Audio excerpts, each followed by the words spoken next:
Un evento astronómico sin igual. La madrugada del 14 de marzo, la luna se teñirá completamente de rojo y seremos testigos de un eclipse lunar total que no verá hasta dentro de 23 años. Un eclipse lunar se genera cuando se alinea el Sol, la Tierra y la luna pasa a través de la sombra de la Tierra, en este caso de una manera muy especial porque pasa completamente por la sombra de la Tierra. La próxima vez que tengamos un eclipse de esta manera completo será en el 2048.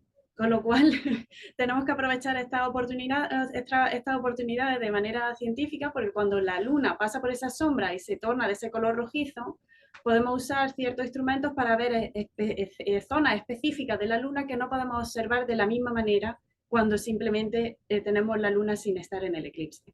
Toda esta información que obtenemos cuando existen los eclipses lunares, pues sirven para reconocer mejor las topografías que tenemos en la luna, de los cráteres y demás, incluso también qué tipo de composición tenemos en la superficie, con lo cual es muy importante también para misiones futuras. También, por ejemplo, para las misiones de Artemis, para los astronautas, para el futuro, para diseñar y para seleccionar los lugares de aterrizaje.